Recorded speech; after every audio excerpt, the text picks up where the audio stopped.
Hello everyone, today we will explore the papacy of Urban VIII Barberini, who reigned as Pope from 1623 to 44 through the lens of his artistic patronage. My central argument is this: to understand Urban's program of patronage, one must first recognize that he was not just a spiritual figure. His work spanned across three categories. First, he was a civic and military leader. Second, he was the spiritual leader of the Catholic Church. And third, the patriarch of his dynastic family. The purpose of this presentation is to highlight his patronization, which illustrates his leadership inside these three categories. Let's first have a look at Urban's role as a civic and military leader, beginning with his annual medals. In June 1624, Urban released his first medal. Here we see an inscription drawn from Psalm 122:7, and this is key. Urban's intention was peace through strength. It was a declaration of policy and ideology that is noted throughout his rule. Next, let's have a look at Castel Sant'Angelo, looking at renovations he championed and the legacy of the saint. This is a building that sums up Urban's civic agenda. The structure began as a funerary monument for Emperor Hadrian in 138 AD. By Constantine's time, it evolved into a Christian building, especially after a vision of St. Michael appeared above it in the 6th century. Next, during Urban's reign, he hired Carlo Maderno to turn the building into a fortress. He added ramparts, moats, and new defensive walls to protect Rome. Have a look at the 1628 medal.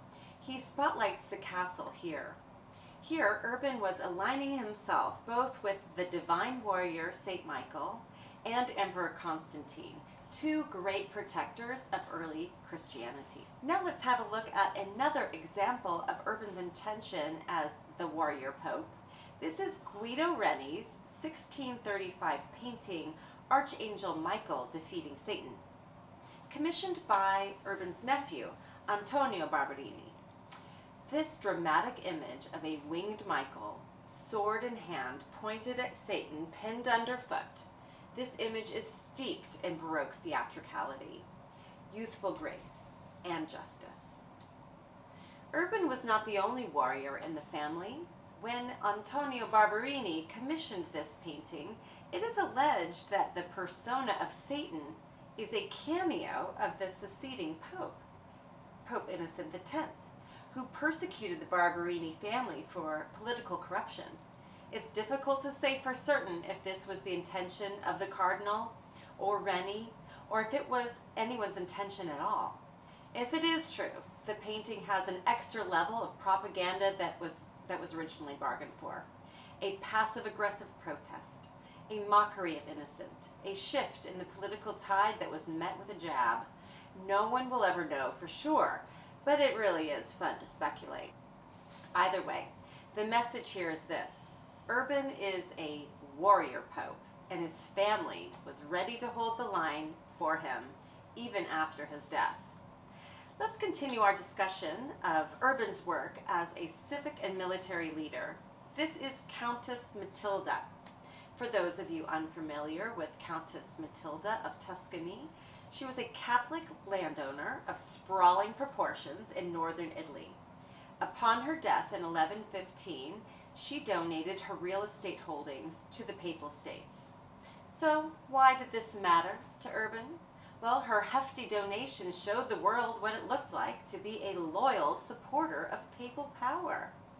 So Urban commissioned Bernini to create a sculpture showing her as a laurel-crowned defender of papal rights. Remember, a laurel crown sat on the heads of Roman conquerors like Constantine. The iconology suggests that she is aligned with Constantine.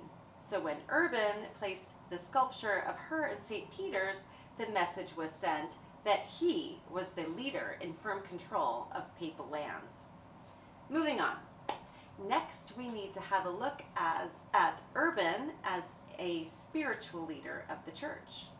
Let's start with the Baldacchino and the Cathedra Petri, Urban's most ambitious spiritual commissions. The baldacchino, created by Bernini with the assistance from Borromini, this structure marks the burial site of St. Peter in the center of the basilica. The 95-foot-tall bronze canopy is held up by spiraling Solomonic columns. This is a direct reference to the columns seen in Constantine's original basilica. This explicitly links Urban to both Peter and Constantine. The baldacchino includes iconography of the Barberini bees, affirming Urban's spiritual mission as one connected to his family. Here's a drawing made by Borromini, which indicates he was responsible for the design of the Barberini bees on the baldacchino. Here's more evidence of Borromini's involvement. I discovered Borromini's drawing showing the baldacchino in situ. His concern was of the relationship between the baldacchino and the building. The challenge was to create a structure to compete with the enormous basilica. It had to be in balance and show the centrality of Peter's tomb with the Cathedra Petri behind it. The baldacchino was described by Urban as inaugurating a new era for the universal church. It is interesting to identify that the Catholic symbolism and his personal branding are at the very center of Christendom. Urban deliberately timed the new basilica's opening to coincide with the 1,300th anniversary of Constantine's church. This is Urban again linking himself to Constantine. The baldacchino was created to link all of Urban's champions and intentions: St. Peter's, Emperor Constantine, and his family legacy. Now, if you're going to have a look at the baldacchino, it's important to look at Bernini's Cathedra Petri, found at the apse of the basilica. It is particularly visible by looking directly through the baldacchino. We see an explosion of golden rays that break through the walls, an illusion that the Holy Spirit itself is pouring in from the exterior, shining its light upon the throne of St. Peter. This really is a cross between sculpture and architecture. It is an installation of a relic supported by extensive sculptural details. For the purpose of the discussion of how Urban used art as a means for propaganda, it serves as an important symbol of the lineage of the church. The Catholic Church was first entrusted by Peter when Jesus handed over the keys, making him the first pope. Urban, as pope, shares the same lineage. So the bottom line here is this: it is no coincidence that the Cathedra Petri, a representation of Peter, is seen through the baldacchino. As stated earlier, was a representation of Peter and Urban. This is the unbroken line of papal succession. Another worthwhile example of artistic patronage which uplifted Urban's mission as spiritual leader is the story and the church and the sculpture of Santa Bibiana.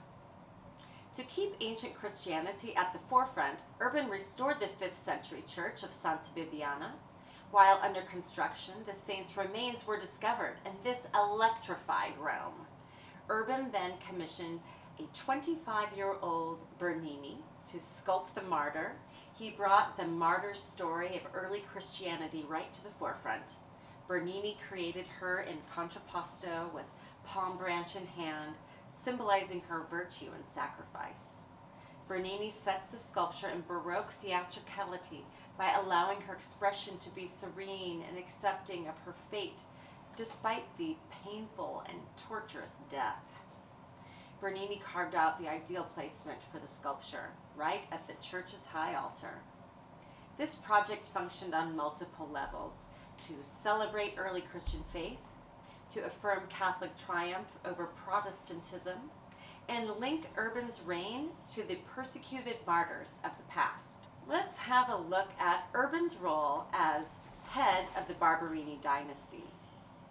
Urban sought to glorify his family name through art, and the obvious place to explore this is by opening the doors of the Palazzo Barberini. At the Palazzo, here's a look at Andrea Sacchi's Divine Wisdom and Cortona's Triumph of Divine Providence. Both of these ceiling frescoes present the Barberini family as chosen instruments of divine will. This is Divine Wisdom by Andrea Sacchi. Lady Wisdom sits in a heliocentric setting inspired by Galileo and Platonist philosophy. Urban was known as a poet and intellectual. He presented himself as a contemporary thinker, guided by virtue and the stars. In this fresco, Sacchi places Divine Wisdom in the center above the earth, and when he does this, he's connecting science with the divine, indicating that the connection of the two not as sinful, but as a way for us to become closer to God by using knowledge. To further help unpack the meaning behind this fresco, let's learn a little bit about the Book of Wisdom, an ancient text referenced in Sacchi's fresco. This is a theological book written by King Solomon in Egypt, right around the 1st century BC. In it, wisdom is a divine female character that helps put order into the universe, leading kings to God through astrology. The fresco places Urban on par with King Solomon, the wise king who was led by constellations, as noted in Solomon's book. The iconology of the fresco pictures angels and stars as a means to enhance the safety for the Pope and the Church. Another famous example we need to have a look at to understand Urban's role as patriarchal leader of the family is Cortona's Divine Providence. In Cortona's fresco, we see bees ascending into heaven, laurel crowns, and divine light. Interpretations vary, but all agree that the ceiling glorifies Urban as both the early representation of Christ and a sovereign.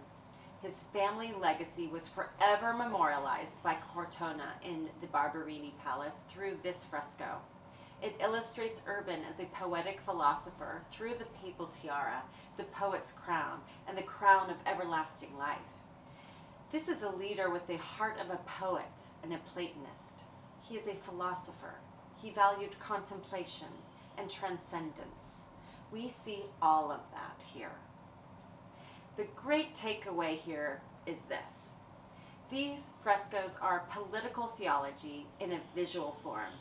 Barberini is divinely favored and cosmically ordained. So to put all of this together, we see the legacy of Urban crafted through propaganda. We see a man who had the intention to lead the military, his church, and his esteemed family. Through art, we get a glimpse into his personality and passions, intentions as a leader. A man who loved Rome, loved power, God, and his family legacy.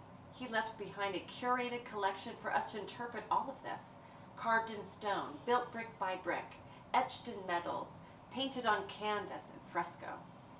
He used the full arsenal of Baroque artistic production, medals, sculptures, churches, palaces, and frescoes to proclaim himself as warrior, a pope, a patriarch. He aligned himself with his ancient predecessors, Saint Michael, Countess Matilda, Saint Peter, Emperor Constantine, Santa Bibiana, and King Solomon. He used each figure as a mirror for his desired identity. His symbolic program was consistent, expansive, and strategically deployed. By studying Urban's patronage, we gain rare insight into how one man used art to make himself both immortal and untouchable, a leader not only of his time, but for the Church's eternal narrative. Thank you for your time.